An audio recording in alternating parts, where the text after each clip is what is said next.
getting a vaccine. They're going to be losing not only their revenue, but they've been threatened with their retirement that even has been put together, which if all this happens, it could be a loss of revenue to the state. What can Texas do to try to help its citizens that are facing this issue? So there's several things that we are doing already. I want you to know what we're doing. First of all, I issued an executive order prohibiting vaccine mandates in the state of Texas. No. Second, however, as you know, so I'll add to this so you'll understand the full context. So I banned vaccine mandates. We banned vaccine passports, and I banned mask mandates in Texas. However, as you have observed probably, that doesn't mean that everybody's going to follow those rules. And whether it be schools that are ignoring my executive order, whether it be businesses or whatever the case may be. And so as a result, what we are doing is we're challenging, whether it be a business or a school or other government entity or whatever the case may be, we are going to court and we are getting rulings in our favor. There were some people challenging us at first, like Clay Jenkins, challenged us at first and stuff like that. And they get an early court order, but everyone that I'm aware of on appeal has gone our way. And this is going to be determined by two high courts. One is the High Court in the state of Texas, but the other is going to be the Supreme Court. And then last on all those lines, let me tell you this. I'm going to get a tiny bit complex, but I want you to understand how well thought out all of this stuff is. The vaccine mandate that's being imposed by the President of the United States is completely illegal and unconstitutional.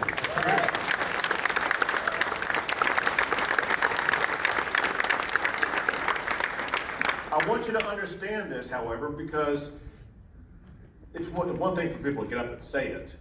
I want you to understand the constitutional analysis.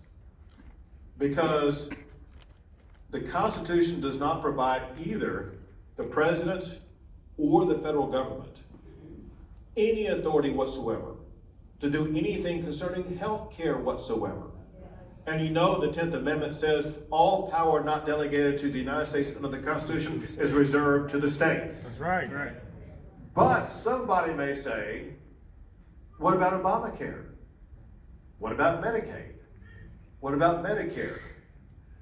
Going back, there is no power under the Constitution. Go back in time and remember how Obamacare was upheld at the United States Supreme Court. It was upheld by the opinion of one person, and he alone was of this mindset, but it was enough to get 5 votes to support Obamacare. Chief Justice Roberts said that Obamacare was not a health mandate. It was a tax. There you go, exactly. It's a tax. Under the Constitution, Article 1 of the Constitution gives taxing authority to the United States Congress, and only because it was a tax. And that's exactly how they were able to pass Medicaid and Medicare. But Biden is not saying that vaccine mandates are a tax, and there's no legitimate way he could do that. And so what I'm just telling you is what Biden is trying to do is 100% unconstitutional. We are fighting that, and we are going to win that. We're going to prohibit the vaccine mandates by law.